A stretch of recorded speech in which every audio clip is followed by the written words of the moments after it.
ডাক অধিদপ্তর বা ডাক বিভাগে আপনারা যারা নিয়োগ পরীক্ষায় অংশগ্রহণ করবেন তাদের জন্য আজকের এই ভিডিওতে থাকছে নিয়োগ পরীক্ষার সাজেশন, প্রশ্ন প্যাটার্ন, বিগত সালের প্রশ্ন নিয়ে বিস্তারিত আলোচনা। আশা করি ভিডিওটি প্রথম থেকে শেষ অবধি দেখবেন এবং চ্যানেলটি অবশ্যই সাবস্ক্রাইবার করে রাখবেন।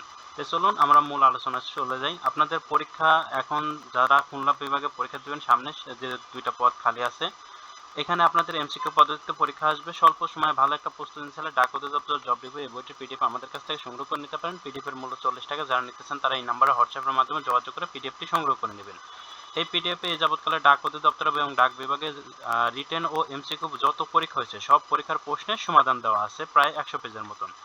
আর আপনাদের পরীক্ষা কিন্তু আসবে বাংলা, ইংরেজি, গণিত, সাধারণ জ্ঞান এই 4টা টপিকস থেকে। এই 4টা টপিকসের জন্য আপনাদের অবশ্যই বাংলা, ইংরেজি, গণিত, সাধারণ জ্ঞান আলাদা আলাদাভাবে পড়তে হবে। এর জন্য আলাদা আলাদাভাবে পিডিএফ সংগ্রহ করে নিতে পারেন। বাংলার জন্য এটা, ইংরেজির জন্য এটা, গণিতের জন্য এটা, সাধারণ জ্ঞানের জন্য এইটা এবং প্রিভিয়াস কোশ্চেন ব্যাংক টোটাল প্যাকেজটা যদি সংগ্রহ করে নিয়ে পড়তে পারেন ইনশাআল্লাহ 100% প্রশ্ন কমন পাবেন। সবগুলো বইয়ের পিডিএফ এর মূল্য কিন্তু 100 টাকা। যারা নিতে চান তারা এটা স্ক্রিনশট দিয়ে এই নম্বরে হোয়াটসঅ্যাপের মাধ্যমে যোগাযোগ করে পিডিএফটি সংগ্রহ করে নেবেন। আপনাদের একটা প্রশ্ন দেখি, বাংলাদেশ ডাক বিভাগ পূর্বাঞ্চল, সময় দেওয়া হয়েছিল 90 মিনিট, পূর্ণ মার্ক ছিল 70, পরীক্ষার তারিখ 23/1/2026 তারিখে একটা পরীক্ষা হয়েছিল একটি পদের।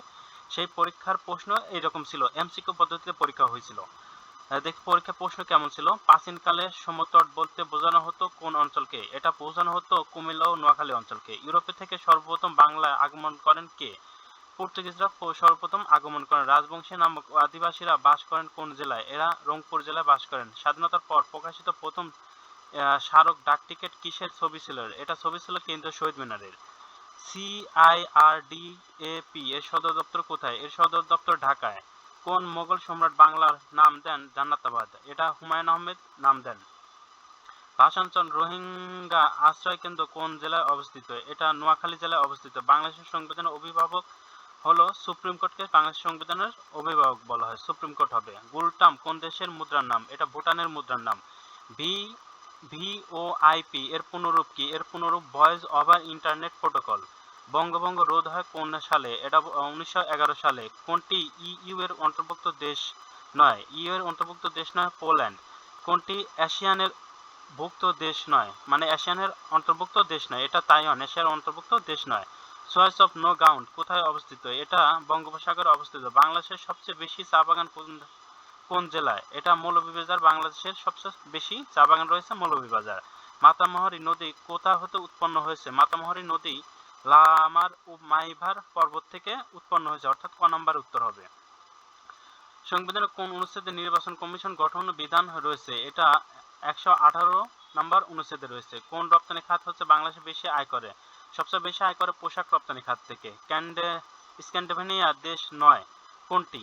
এটা আমাদের ইস্তোনিয়া এই দেশ অন্তর্ভুক্ত দেশগুলো নয়, আর বাকি যেগুলো আছে সবই স্ক্যান্ডিনেভিয়ার দেশের মধ্যে পড়ে। যেমন সুইডেন, ডেনমার্ক, নরওয়ে এরা স্ক্যান্ডিনেভিয়ার দেশ, মানে টোটাল 5টি দেশ আছে। রটারডাম কোন দেশের বন্দর? এটা নেদারল্যান্ডের বন্দর। কোন দেশে বাংলা ভাষাকে তাদের অন্যতম রাষ্ট্রভাষা হিসেবে স্বীকৃতি দিয়েছে? সিয়েরা লিওন বাংলাদেশের রাষ্ট্রভাষাকে অন্যতম ভাষা হিসেবে স্বীকৃতি দিয়েছে। এটা ছিল সাধারণ জ্ঞানের পাঠ। বাকি আছে ইংরেজি, গণিত এবং বাংলা। এই পাঠগুলো আলাদা আলাদাভাবে আমরা আলোচনা করব। যাদের প্রয়োজন তারা অবশ্যই চ্যানেলটি সাবস্ক্রাইব করবেন এবং কমেন্ট বক্সে কমেন্ট করে জানাবেন। আপনাদের কমেন্টসের উপর নির্ভর করে যদি দেখি যে 10 থেকে 15 জন লোক কমেন্ট করছে, তাহলে পরবর্তী ভিডিওতে বাংলা, ইংরেজি, গণিত এই 3টা টপিকস আমরা আমাদের ভিডিও মানে চ্যানেলে আলোচনা করব। আজকের ভিডিও এখানে শেষ করছি। চ্যানেলটি সাবস্ক্রাইব করে আমাদের পাশে থাকবেন। আল্লাহ হাফেজ।